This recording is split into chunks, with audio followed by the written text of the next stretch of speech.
Hi friends, welcome to Vissa's Kitchen. எங்களோட வீட்டில் எனக்கு மிகவும் பிடித்த உணவு, அநேகமாக சில பேருக்கு பிடிக்காத உணவு உப்புமா. வாங்க என்னென்னு செய்யறேன்னு பார்ப்போம். இன்றைக்கு நான் 1 கப் ரவா எடுத்திருக்கிறேன். இந்த ரவாவை தான் நான் உப்புமா செய்ய போறேன். அதுக்கு கொஞ்சம் மிளகறி உங்கள்கிட்ட என்ன இருக்குதோ அதை நீங்கள் செய்து கொள்ளலாம். கேரட் உண்டு, கொஞ்சம் வெங்காயப்பூ, வெங்காயம் வைப்பாங்கள் அது வேண்டி வெட்டி வச்சிருக்கிறேன். சின்ன வெங்காயம் கொஞ்சம் வெட்டி இருக்கிறேன். 4 பச்சை மிளகாய், ஒரு சின்ன உருளைக்கிழங்கு எடுத்து வச்சு வெட்டி இருக்கிறேன். அடுத்தது பாலாவரை நல்ல பிஞ்சு காயா பார்த்து பிடுங்கி 2 பாலாவரை வெட்டி வச்சிருக்கிறேன். இது இல்லாட்டி நீங்க போஞ்சியதுகள் போட்டுக்கொள்ளலாம். 2 சின்ன காய் எடுத்து வெட்டி வச்சிருக்கிறேன். ஒரு தக்காளி, அதோட ஒரு இலக்கு கருவேப்பிலை. இதை விட உப்பு எண்ணெய் அதுகளெல்லாம் போடுற நேரம் நான் சொல்லிக் கொள்றேன். முதல்ல நாங்க என்ன செய்யணும் வேண்டாம், இந்த ரவாவை வறுத்து கொள்ளணும். பேன் அடுப்புல வச்சுட்டு நல்லா வறுக்க தேவையில்லை, நிறம் மாற தேவையில்லை, ஒரு அளவுக்கு சூடுற மட்டும் நாங்க வறுக்கணும்.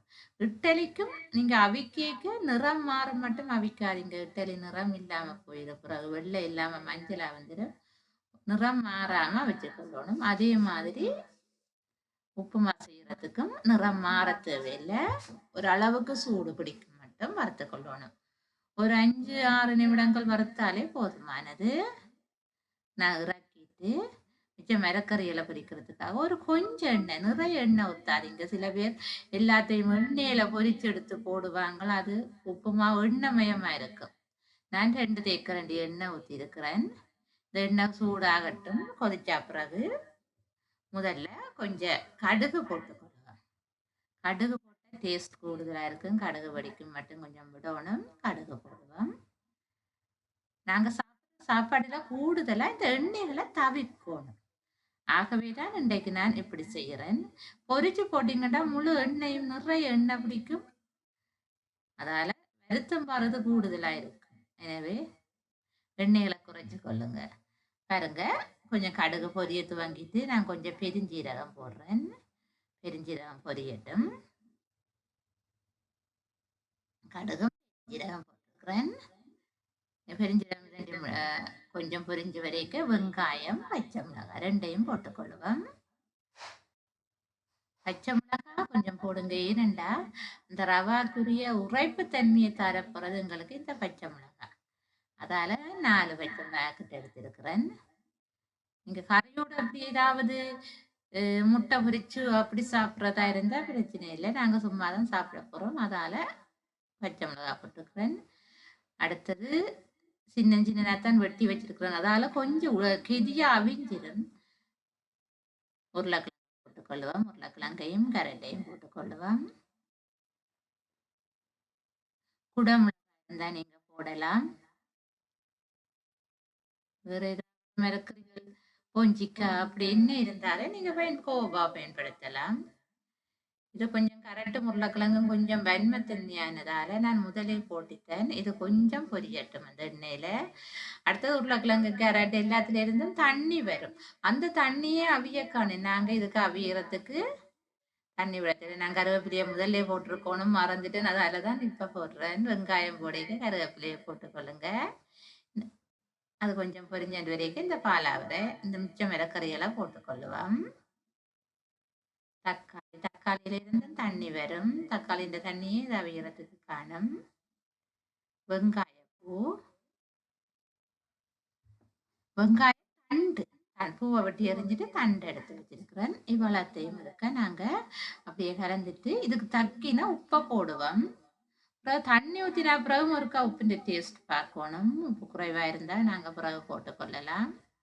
இதை நாங்க அப்படியே பிரட்டி விட எல்லா மிளகறியில இருந்தும் தண்ணி வரும். அந்த தண்ணியை இது அவியறதுக்கு காணும். நீங்க தண்ணி ஒன்றும் விட்டுடாதீங்க. இது இப்படியே மூடி விட்டோம்டா கொஞ்ச நேரத்தால எல்லா மிளகறியும் நல்லா அவிஞ்சு வந்துடும். நான் அப்படியே உருளைக்கிழங்கு எடுத்து நசிச்சு பார்த்தேன்னா அப்படியே அவிஞ்சிடும். உருளைக்கிழங்கும் கரெக்டும் தான் எனக்கு அவியாதுன்னு, மற்ற எல்லாம் உடனே இரண்டிடும். அதால ரெண்டையும் நசிச்சு பார்த்தேன்னா அவிஞ்சிட்டு அப்படியே கொஞ்ச நேரம் விடுங்க. கொஞ்ச நேரம் விட்டீங்கன்னா அவிஞ்சு பாருங்க, எல்லாம் அவிஞ்சு வந்துட்டுது. இன்னும் தண்ணித்தன்மை இருக்குது. விட்டா இன்னும் அவியும் தேவையில்லை. இவ்வளவு அவிஞ்சா காணும். இதுக்குள்ள இப்ப நான் 1 கப் ரவா எடுத்திருந்தேன்.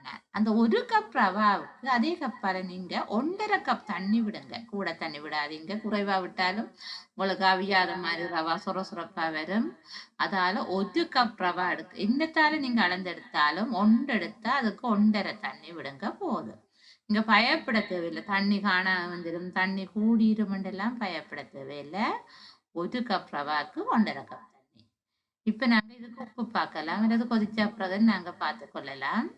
பார்த்துட்டு உப்பு காணாடி நீங்க உப்பு போடுங்க. அளவா இருந்தா விட்டு கொள்ளுங்க. கொஞ்சம் கொதிக்கட்டும். இப்பதானே நாங்க விட்ட தண்ணி அது சூடாத்தான் இருக்குது. ஆனாலும் ஒரு கொஞ்சம் கொதி வரும் மட்டும் அப்படியே ஒரு 2 நிமிடம் மூடி விடுவோம். அது உடனே கொதிச்சிடும். இதான் கொதி வந்துட்டுது. நான் என்ன செய்ய போறேன், இனி எடுத்து வச்சிருக்கிற ரவாவை போட போறேன் இதுக்குள்ள. பயப்பட தேவையில்ல. ரவா போட்டோன்னா கட்டியா வந்துடும் அப்படி ஒன்றுமே நீங்க பயப்பட தேவையில்லை. அப்படியே கிளறிட்டு வாங்க. நல்ல ஒரு சுவையான உப்புமா எனக்கு கிடைச்சது இன்னைக்கு. மகனும் விரும்பி சாப்பிட்டவர். சில பேர் இருக்கிற உப்புமாண்டா அது ஏதோ மாயாருன்னு சொல்லிடுவாங்க. இப்படி நீங்க செய்து பாருங்க. எல்லாருமே விரும்பி சாப்பிடுவீங்க.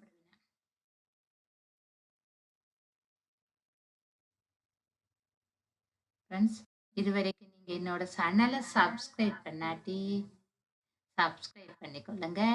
அதோட பெல் பட்டன் நமக்குங்க. அதோட மட்டும் நிக்காம உங்களோட விருப்பத்தை தெரிவித்துக் கொள்ளலாம். ஏனையவர்களுக்கும் இது சென்றடையணுமா இருந்தா ஷேர் பண்ணி கொள்ளலாம். நீங்க சப்ஸ்கிரைப் பண்ணணும்னு நினைக்கிறீங்க, ஆனா கொஞ்சம் உங்களுக்கு கஷ்டமா இருக்கிறது எனக்கு புரியுது.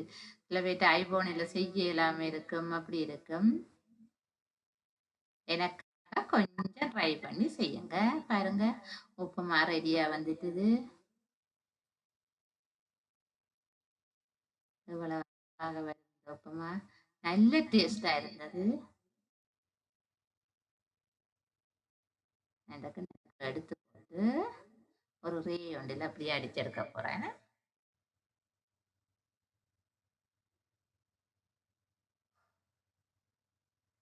ஒவ்வொரு நாள் என்ன சாப்பாடு செய்யறேன் இருக்காமலுக்கு வாரத்துல ஒரு நாள் அப்படி உப்புமா செய்றீங்களா இருந்தா எல்லாரும் விரும்பி செய்வாங்க, சாப்பிடுவாங்க. அதோட எல்லா மரக்கறிகளையும் போட்டு செய்யுங்க. சும்மா வெங்காயத்தை மட்டும் வெங்காயம் பச்சை மிளகாயையும் போட்டு செய்தா சாப்பிட மாட்டாங்க. பாருங்க சுவையான உப்புமா, அழகான உப்புமா. இந்த ஃப்ரெண்ட்ஸ், இது வரைக்கும் என்னோட இந்த வீடியோவை பார்த்ததுக்காக தேங்க்யூ வியூவர்ஸ்.